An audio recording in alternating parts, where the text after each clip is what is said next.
we have experience. So we have experience in looking for those kinds of grants, as well as, the faculty might be interested in. So without further ado, we'll just get started. The first thing we want to discuss with you, which is also really the first step you need to take in applying for funding, is to find the funder, what we call prospecting. It's basically the process of identifying likely funders for your project. It's almost like, it's like matchmaking in a way. You know your project better than anyone else, and now you're trying to find what you think is the best partner for that project. Bernadette and I tend to use specific databases and search engines to find funders.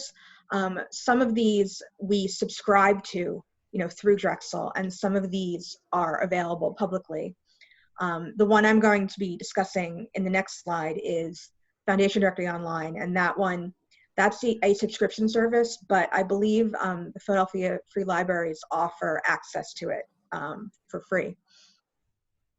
So we also, in addition to using databases and search engines, we also look at specific sites that might offer requests for proposals or RFPs from foundations and corporations. That could include, some of the local philanthropic organizations like Greater Philadelphia Philanthropy Network, looking at specific foundations' websites to see what kind of RFPs they're offering. And we also subscribe to a couple of different listservs and newsletters that provide us with weekly lists of RFPs.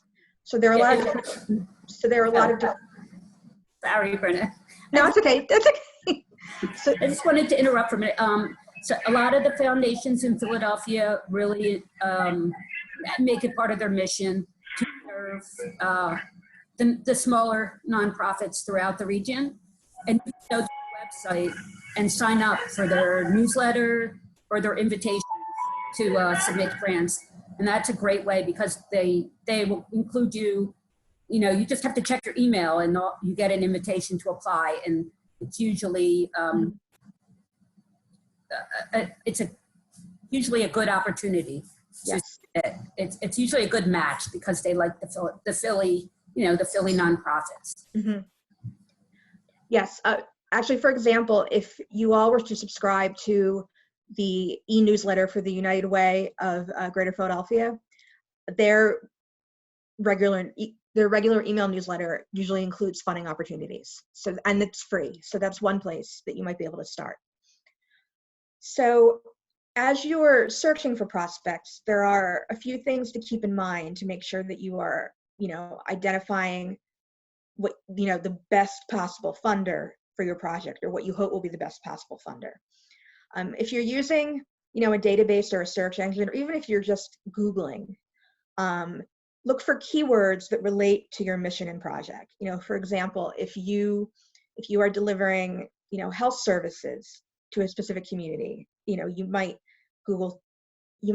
use such keywords as, health, community health. If you're focused on a specific health issue, you might say heart disease, diabetes. You might want to focus, use keywords for specific populations, depending on, where you're operating your health service. So whatever kinds of keywords that you think best describe, your mission, your organizational mission, and the mission of the particular project for which you're seeking funding. It's also possible to search by funder type. Foundation Directory, for example, allows you to narrow it down to private foundations, corporate foundations or corporate giving programs, or government funders. You can also search by the type of funding you need. Do you need funding for a research project? Do you need support for actual program implementation? Are you looking for capital support, meaning you want to, say, build an addition to your organization, or you need some equipment for your organization? You can also narrow it down by those categories. You can also search by region, to make sure that you are identifying funders that will support the Philadelphia region, or alternately, funders that will support that offer support to organizations across the US, which would include Philadelphia, of course. It helps you stay away from funders who will only concentrate on a specific area of the country or a specific state or even a specific city. Note the key deadlines. Most of these databases and search engines, when you are looking at the profile of a specific foundation, they will give you an overview of their application process and their application guidelines. Some of these foundations accept applications on a rolling basis, meaning year-round with no deadlines, and some have specific deadlines or specific times in the year that they will review applications. So you'll want to take note of those. Take note of typical funding amounts. You can often look at a grants database, either as part of the search engine you're using, or if you go to the website of a particular foundation. They almost always have a database of their past grants. So you can do some searching within those databases to get an idea of how much they usually award, especially to an organization of your size or a project of your size. You can get an idea of the average range of their grants.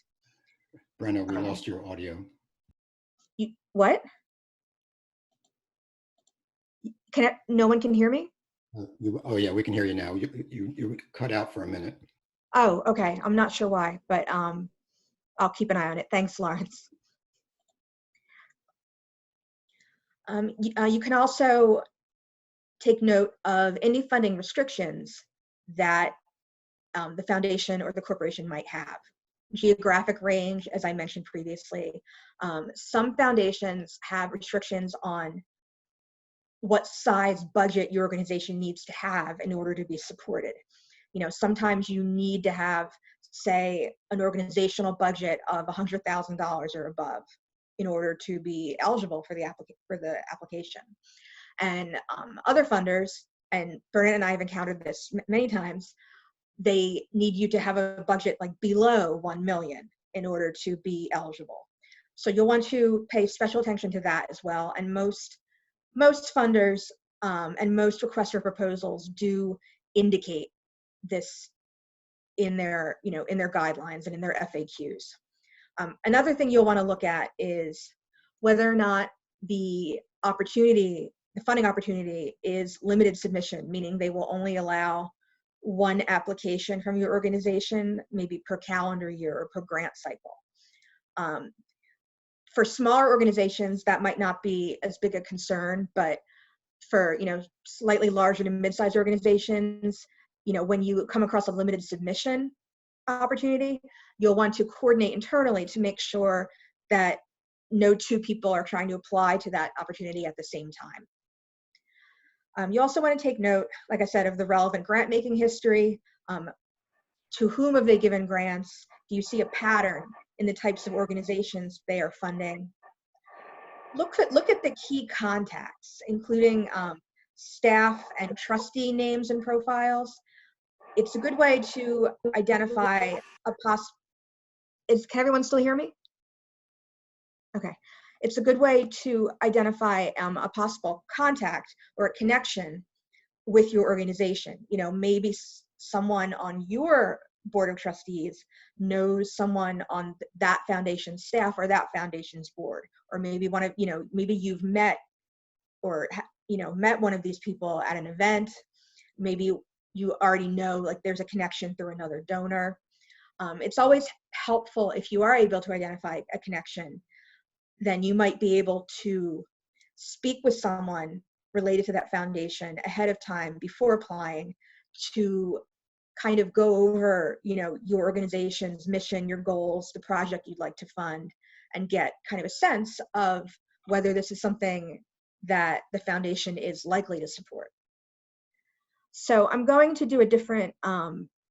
share a different screen right now so that I can show you an example of Foundation Directory Online.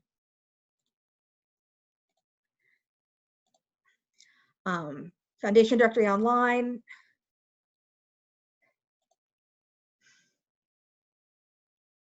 Hang on a second. I'm sorry, I'm having some difficulties.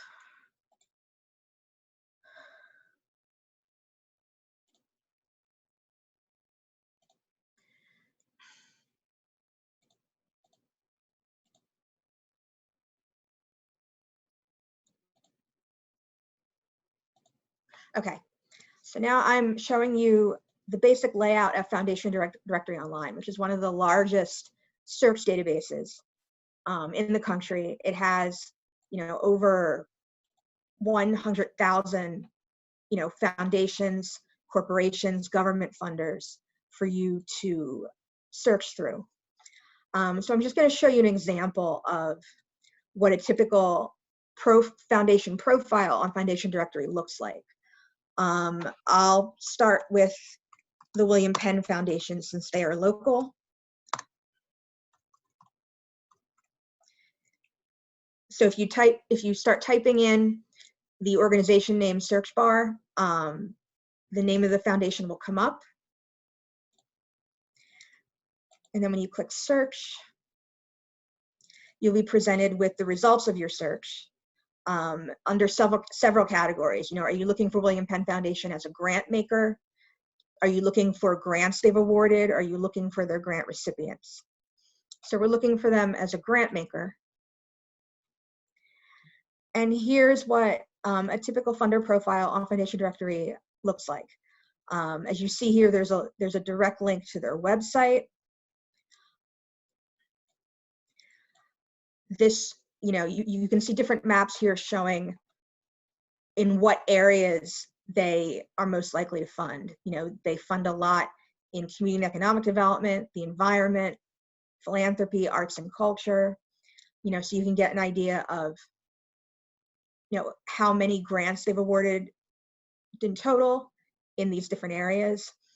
You can see to which states their money is going. Obviously the most, for William Penn are going to Pennsylvania, but there's some in Virginia, North Carolina, Florida. You can also see the average size of their grants. Most of their grants are between $100,000 and $500,000. They also offer, $50,000 to $100,000. Some will go up to $1 million. So they are a pretty sizable grant maker. And then here they also offer you the most common grant amount. You can use this tool to look at their most recent grants, organized by year. They're organized by year and in descending order of, from highest amount to lowest.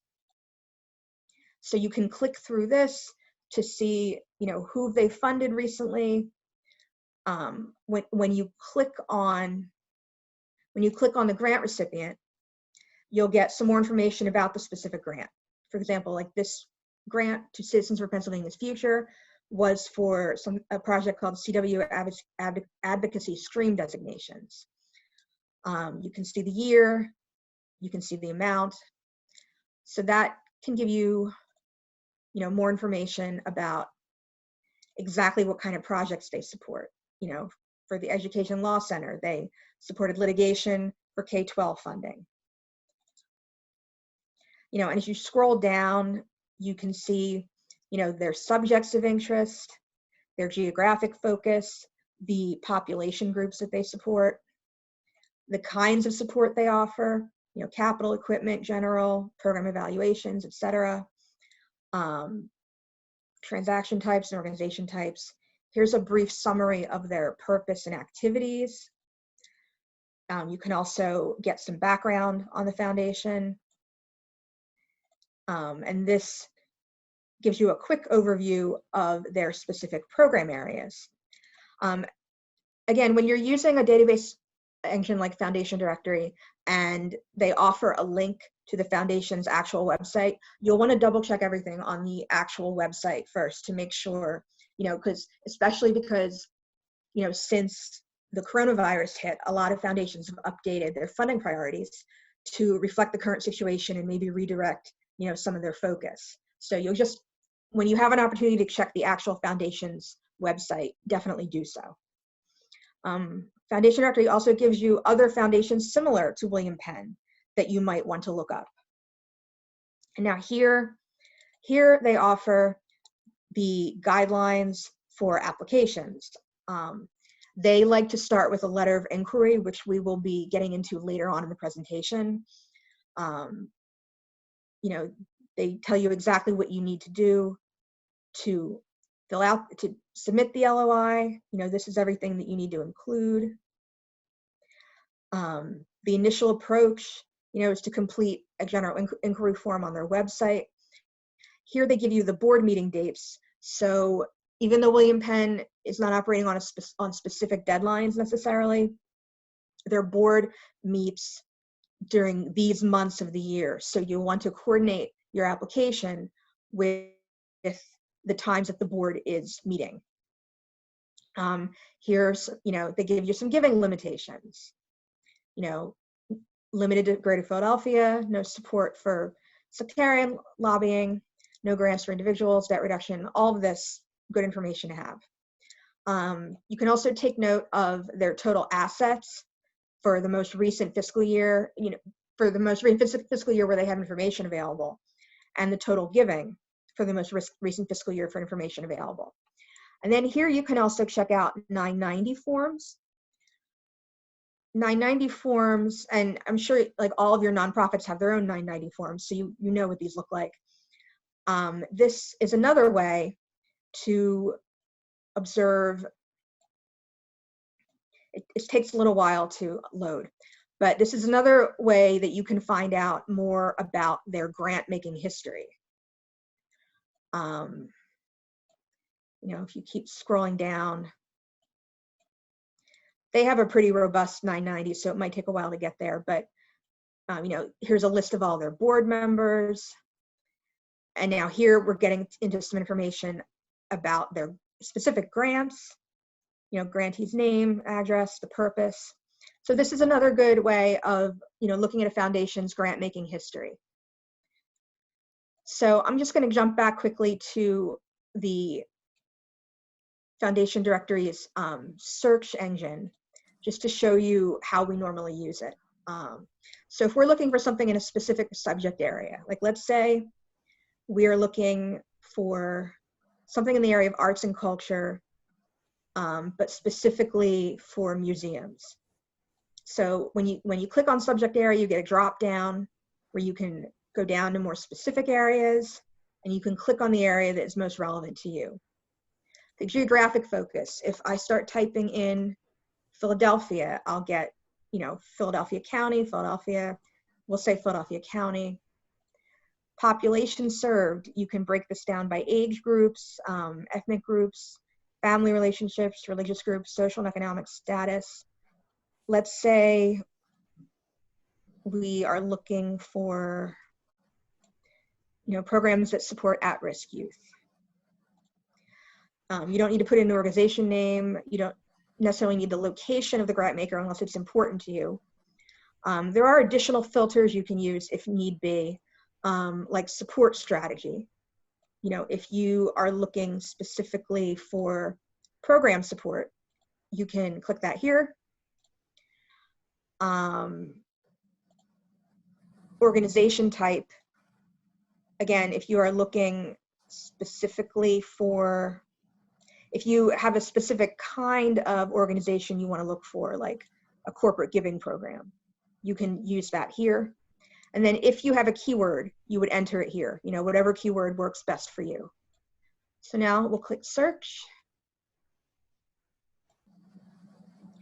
And they're only presenting one grant maker, but that doesn't necessarily mean, basically, the less specific you get in your search terms, the more grant makers will come up. You know, you can also get a list of grants and recipients, as well as like relevant 990 forms, so you can identify funders that are best for you. So I just wanted to give you an overview of how that specific tool works. And now I'm going to go back to sharing the presentation.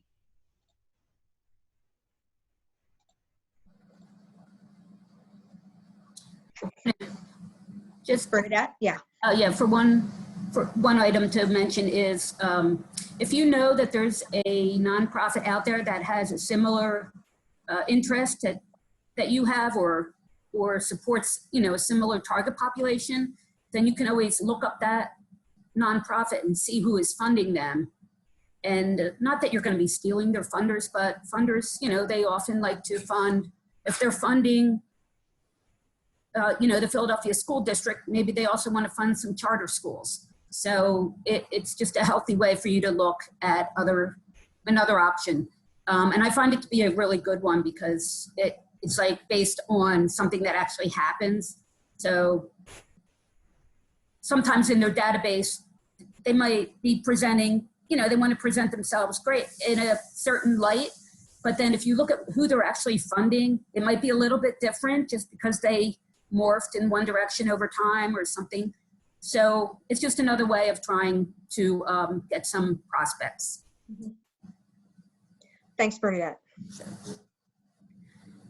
Okay, so now you've identified your prospect and you're ready to fill out the application or write the actual proposal. So we wanted to just give you some tips on how you can outline the narrative of your proposal, before you actually set about writing it. The first section should provide a brief introduction to your project and the request that you're making, specifying the dollar amount that you are requesting. This is a chance to briefly present, the name of the project, its goals, how it aligns with the funder's priorities, and the amount requested. And when we talk about alignment with funder priorities, if you can use language, directly from the funder, from the funder's website or the funder's profile, to make that direct connection between your project and their priorities, that's always a good move. The second section would focus on the background of your organization and program. Describe the history of your organization, its mission, its reason for existing, who are some of the key leaders that you would want to highlight, what kind of audience does it serve, what kind of population. And then if the program has a history as well, this is also a chance to talk a little bit about how your specific program or project came to be. Third section would be the explanation of the need for support at this time. This is where you're going to make the case for why there's a pressing need for this type of project or service that you are offering, or a pressing need for what your organization does in general. You can explain here, what specifically you need equipment. Do you need support for more staffing? When you're making the case for the need, it's always good to use statistics if you can find them. And you can usually pretty easily find them, through different reports or papers, or, just through a simple Google search to show, for example, if you are offering a new kind of early childhood education program for your neighborhood, use some statistics to show, how many children in your neighborhood currently have access to early childhood education, how many providers there are, what percentage of parents in your area are aware of the need for childhood education.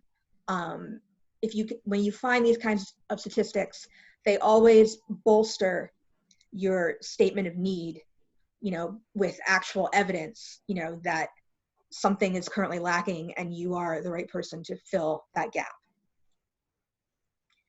So the fourth section is the detailed and the thorough project description. Explain what your organization or program will achieve, through what you're requesting. Who are the people who will benefit? Many funders want demographic information of the population that you will serve. So that's another thing that you can find, again, usually through a simple Google search or through, city records, that kind of thing, or you probably already have it for most of your organizations. Explain how this program is going to benefit the people to whom it is directed. Discuss the key players in the project, who's leading it, what roles are the different members of the project team playing in delivering the project. Mention any collaborations, either internal or with external organizations.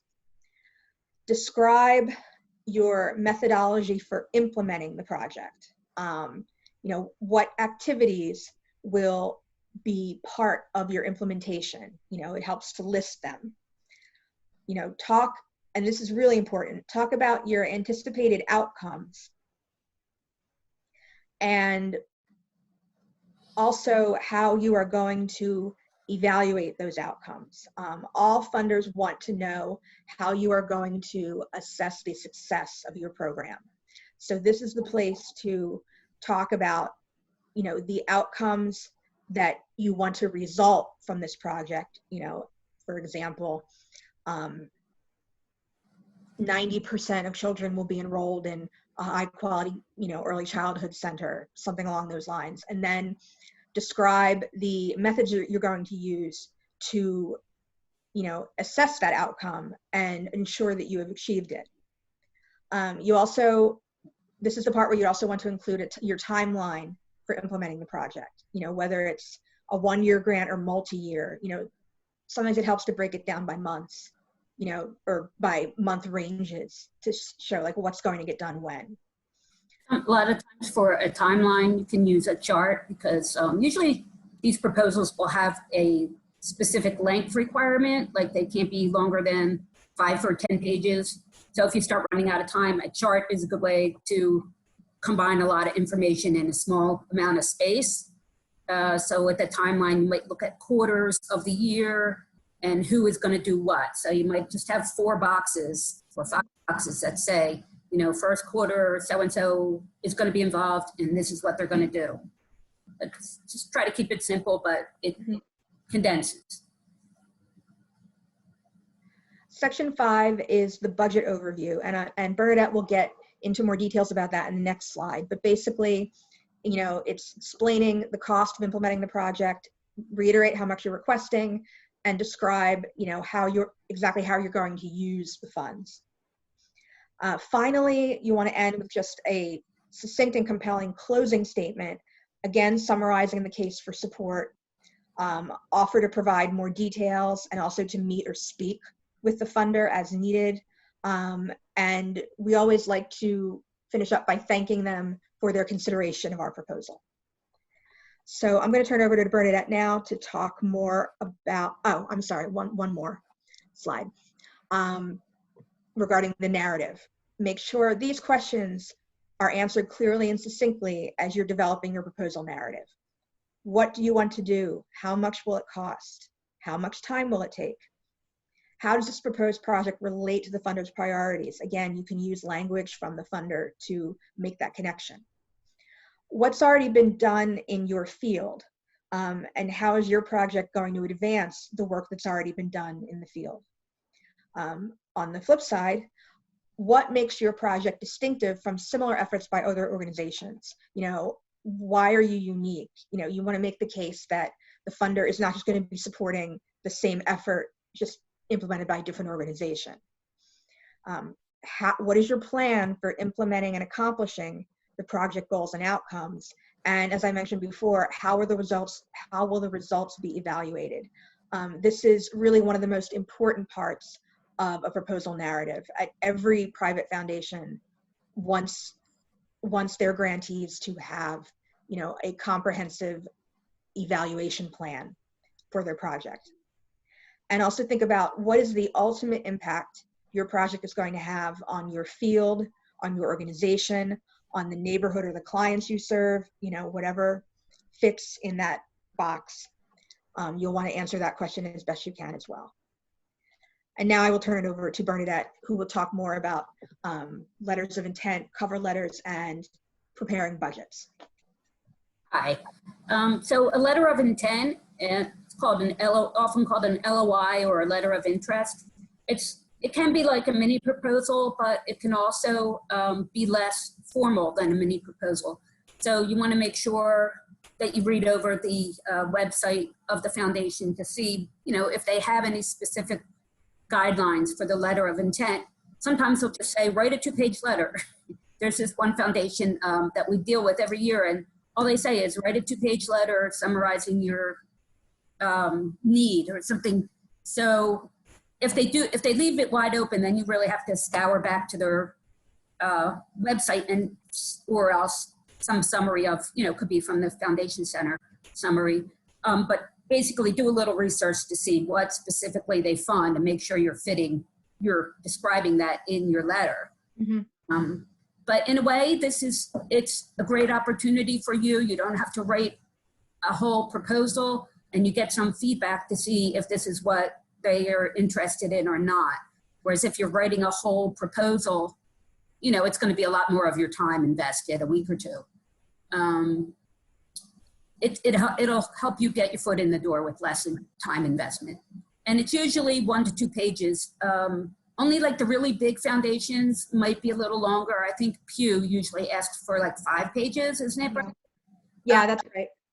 Yeah, but they're the only one I've ever met who asks for anything that long for an LOI. It usually is like 1 to 2 pages. And some funders will have their own online forms for submitting a letter of inquiry. Yeah.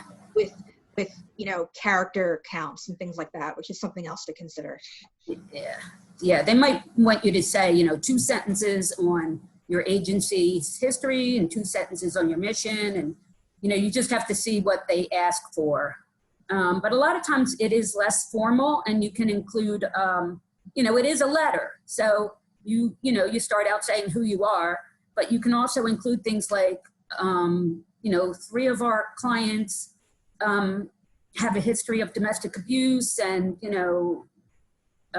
how you've helped them, or even an anecdote like this, maybe one person who you were able to really change their lives or have a huge impact on. Maybe they even came to work for you later, or a testimonial, like actual quotes from your clients. Sometimes including that in a letter of intent, it just livens it up and it makes it more heartfelt, which you can't always do with a proposal where they want, statistics and citations from research. So it's just something else to consider. Gives you another option. And letters of intent, you can use them over again as long as they fit the guidelines of multiple foundations. So the same with your proposal, but it's probably more likely that a letter of intent could be reused because they're not as strict with their guidelines on that. So, thanks, Brendan. The cover letter. Now, a cover letter, most proposals ask for a cover letter. It might be a little different with online proposal, but even those are often asking for a cover letter. And I like to assume that the letter could stand on its own. So in that when you're writing it, just pretend or just think that this is the one document you have to get the foundation's attention and get your point across as to why you need why you need them to invest money in your project. So it should kind of be standalone. And then before you start writing it, think about who you want to sign it. Is it going to come from the voice of your CEO or your executive director? Or might it be more powerful if it comes from a board member, because this board member is maybe well known in the community and maybe the foundation will recognize them. Or maybe that board member is an expert in the kind of program that you're asking the foundation to support. Or it could even be the program manager. Again, if the program manager is well known, like we have one program manager at Drexel, Mariana Chilton. She's really well known in the field of hunger and food insecurity. And so a lot of funders know her because she appears in the newspaper a lot. So it might be good to use her for some of our cover letters. So once you know who's going to sign it, then you can kind of write the language that you use in that letter is going to be impacted by who's going to sign it. So try to write in their voice. It doesn't have to be exactly in their voice. Of course, like I could not write a letter for Obama. I couldn't do it. But, I could write a letter for John Fry, who's the president of Drexel. And, I kind of know how he speaks, but it doesn't have to be exactly how he speaks, but just kind of get his tone in there a little bit. And then, oh, sometimes you need to get, like, this is a problem I've had. I forgot to tell the staff that John Fry needs to sign this, you know, tomorrow. Well, you can't just tell them tomorrow. They might be going on a trip or something if they're really busy. So try to give the signer a week or two's notice, especially if it's someone like a president or even a board member who, you know, is busy in the community. Okay. So the budget. The budget, they usually break into categories of expenses. So think about, make sure that all your categories are allowable. So a lot of foundations will not pay for personnel expenses. They don't want to pay for staff salaries because they feel like if they pay for 1 year with that staff member, who's going to pay for the second or third year? So you just have to make sure, you know, follow the guidelines of the specific foundation that you're writing to. And then you have personnel, you have salary, then you have their fringe benefits.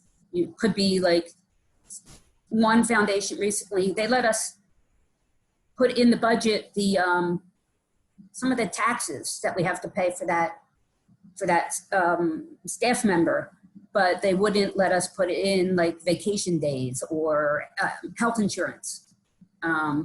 So you really have to read the budget guidelines very carefully to see what they'll allow you to put in there. And then break it down according to this equipment, according to, you know, these categories. Travel might be, sometimes they let the staff member go to a convention or something. Equipment, supplies. A lot of foundations will not let you buy equipment. If they do, it has to be small. So that's why it says $5,000 each. Contractual, you might be contracting to get some, say you're getting strategic planning done and you're asking them to support that. Well, you might need a consultant to run the strategic planning. Or a lot of times we hire consultants to evaluate the program at the end. Indirect costs that's kind of like your overhead. And every foundation has a different policy about whether they'll cover indirect costs. Drexel has an indirect cost policy of like 50% or maybe 52% even. That's extremely high. That's what the government pays. Most foundations won't pay more than 10% if they pay anything. A lot of them won't pay anything at all. So you might have to contact the foundation. But if they pay that indirect cost, it's great because you're always going to have a lot of overhead that needs to be covered some way or another. So, yeah, some funders ask you for a budget narrative, and that's just where you explain in words what that number amount means. And so you'll do a numeric budget, will be like on a separate form, and then you'll have another page where you explain in words what is included in that. So we need like 3 salaries of $50,000 each. Well, you'll say 3 program managers are needed for this. Each one will have a different age group under them. It's just a little more detail with words. Link each item back to project activities and grant maker goals. Use language from the project narrative to describe the item. So if they're talking about fringe benefits, use that term. If they're talking about like supplies, you know, they might put supplies into a certain type of smaller categories, subcategories. You want to use their subcategories to explain it. Tables make things easier, especially when there's a lot of information to describe. Try to be as specific as possible if you have the room in your budget. And a lot of times they'll give you their own forms because they want you to break it down in a certain way, or they want to see how these numbers add up in a particular formula, and they'll put the formula in there for you.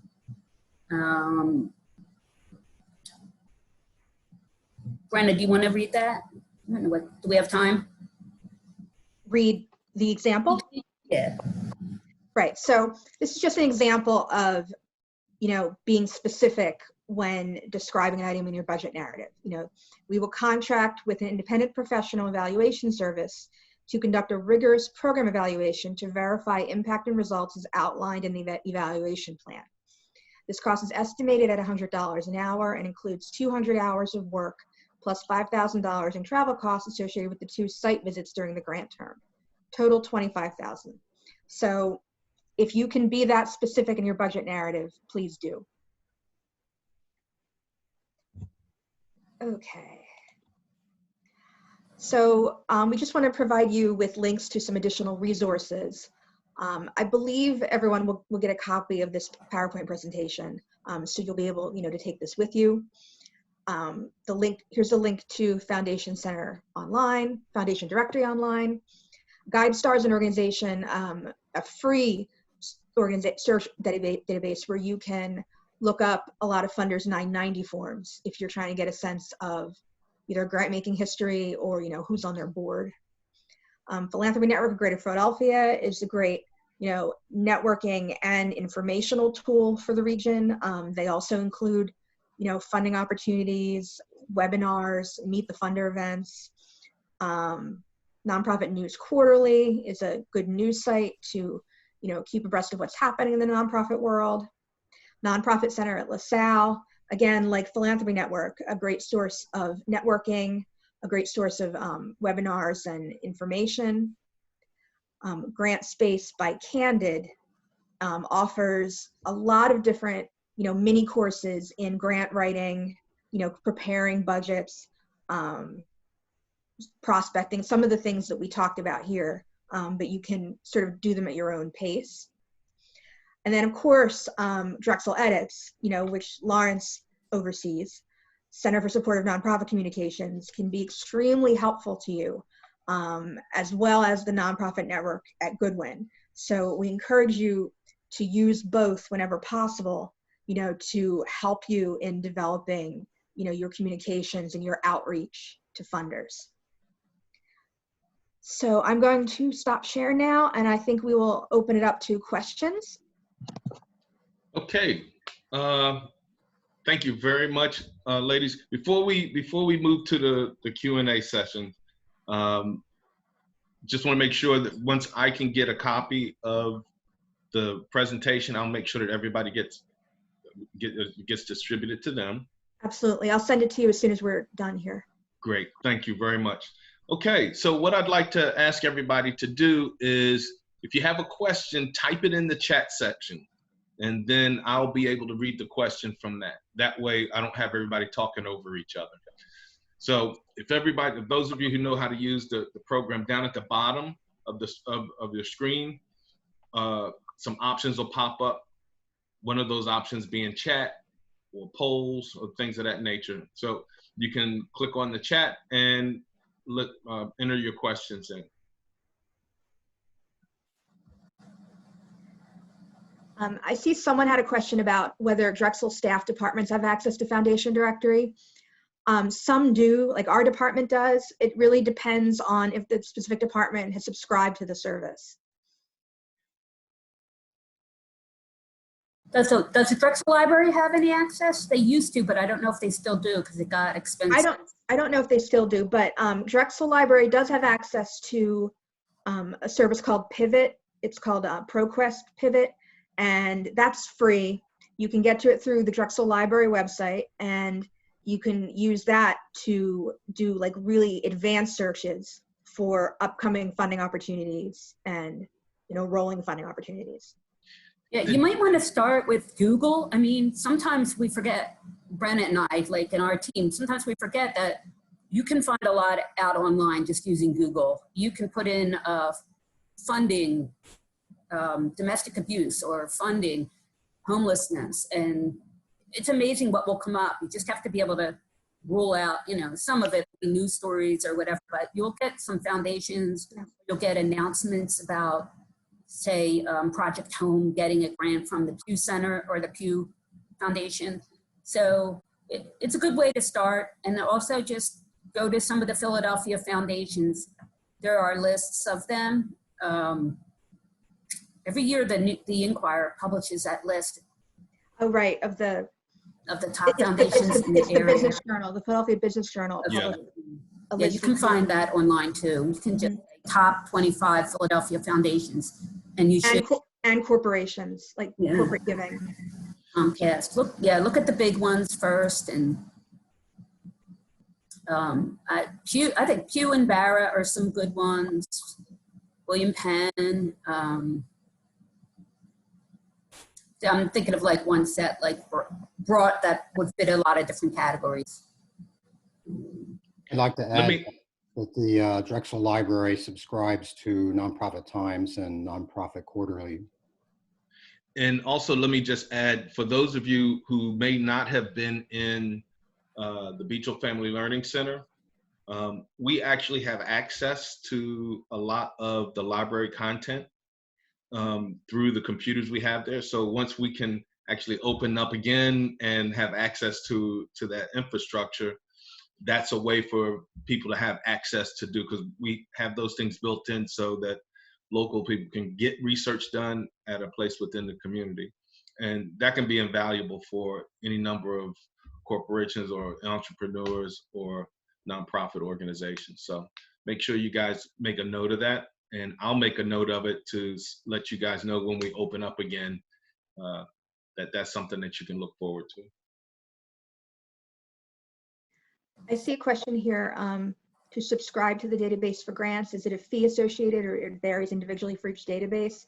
It varies for each database, I would say. Right, Bernadette? Like not, like, you know, Foundation Directory has a fee, but Pivot that I just mentioned does not have a fee, but you have Right. to access it through a specific organization like the Drexel Library. The free library, I think, has a whole nonprofit room or something. Yes. Be a They really do. good place to start. They do. Let me also, not for my purposes so much, but just because I know we have people of varying levels of knowledge in the nonprofit space. Talk a little bit more about what the 990 offers and why it's used.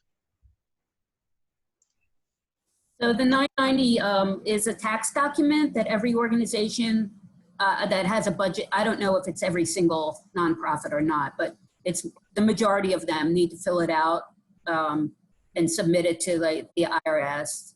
And it specifically puts in there at the end a list of grants that have been paid out in the last year.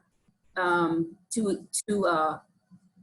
have to list everyone they paid them money to, how much they've paid, and what it was for.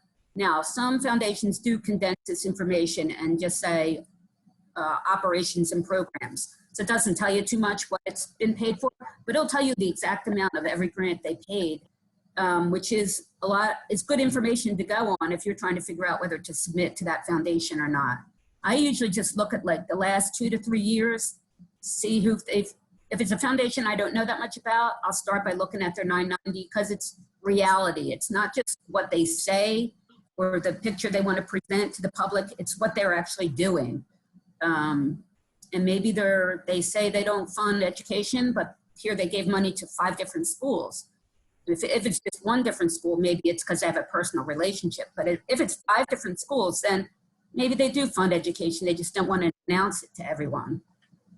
So it gives you a lot of clues that you might not get otherwise. Brenna, you want to add anything? And again, it usually provides a pretty detailed list of all of the staff members and the members of the Board of Trustees. So if you're having trouble finding that information somewhere else, you can find it on the 990 form. And their affiliations. I believe usually like where the members of the Board of Trustees work, or you know what organization they're associated with, is usually included on the 990.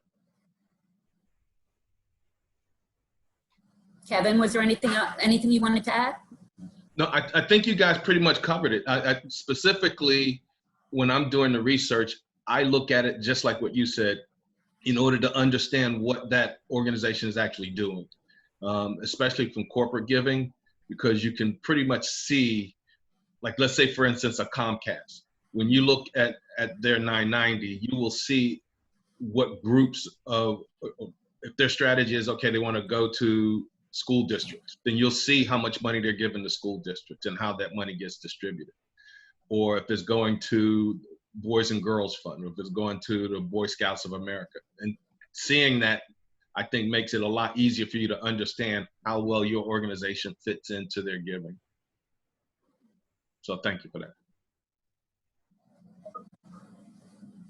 Somebody's asking if you can repeat the search words needed to do a Google search of organizations who provide grants. Well, you could do Philadelphia grant makers or Philadelphia area foundations. Just pick what, you could do Pennsylvania foundations.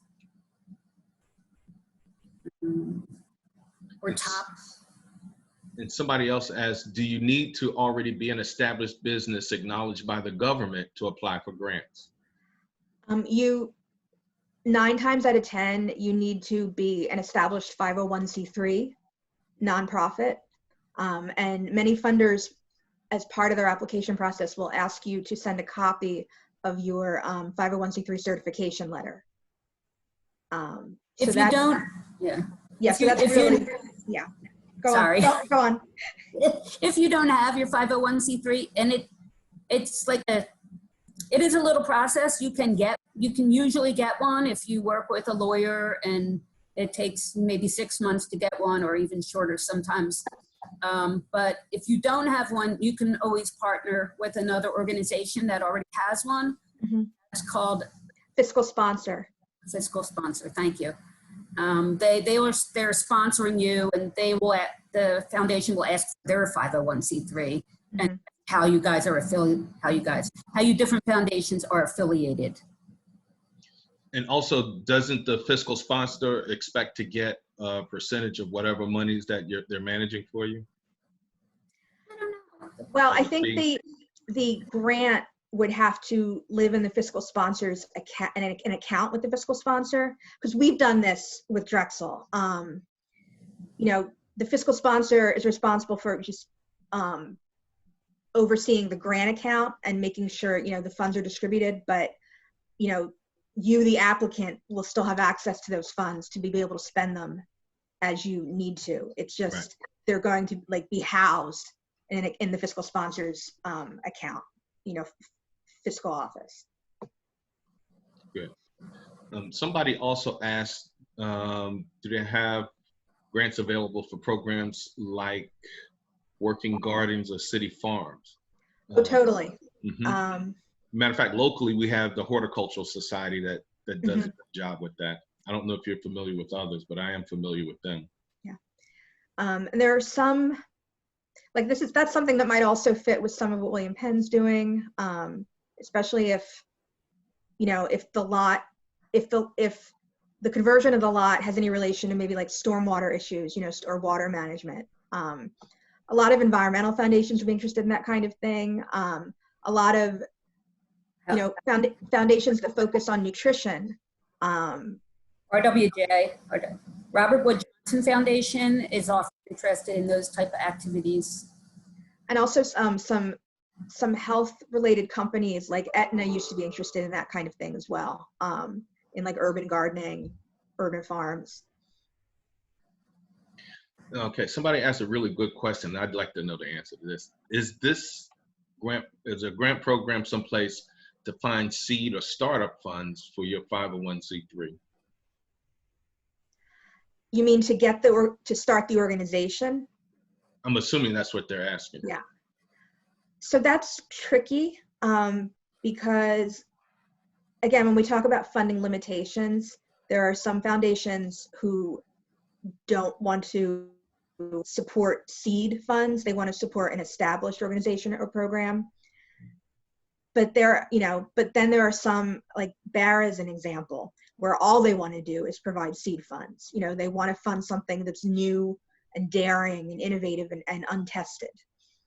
Now that's more in the programmatic space. In terms of actually starting an organization, right. I think it really depends on the funder, honestly. The funder and what your mission is, I would think. Yes.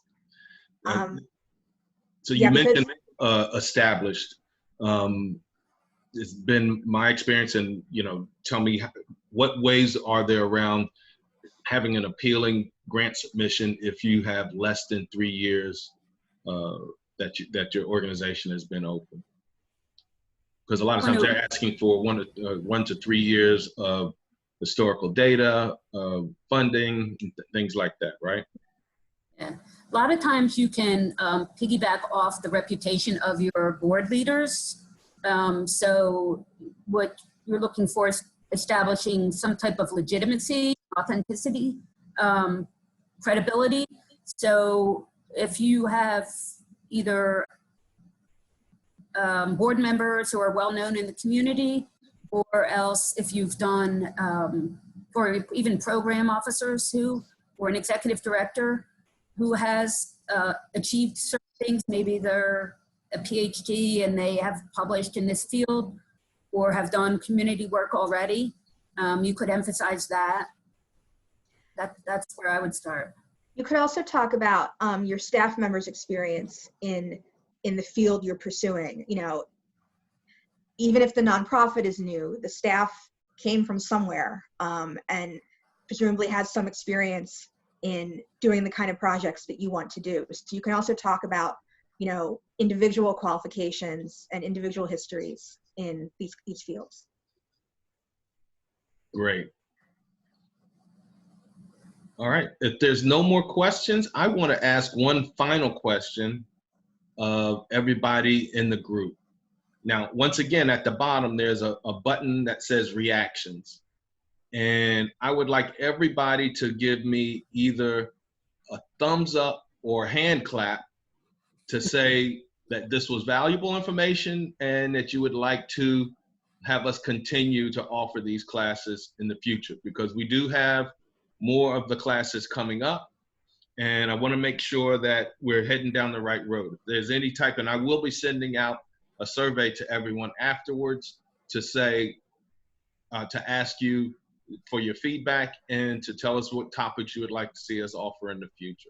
So give me a hand clap or a thumbs up. Let me know what you think. And I want to say thank you guys very much for coming today. And thank you for having us. And, yes, thanks a lot. And to the group, I mean, this is just the nonprofit network, and Drexel Edits and the Beachell Learning Centers, some of the things we've mentioned today are just great examples of how connected Drexel is to the community, and what kind of help they can give to the community. So I encourage you to use those resources whenever you can. Absolutely. All right. Thank you guys very much. And we will hopefully see everybody at our next session. That'll be, I believe, in 2 weeks. And so look forward to seeing more of our emails and topics, and make sure that you get registered early. Thanks a lot, everybody. Thank you all.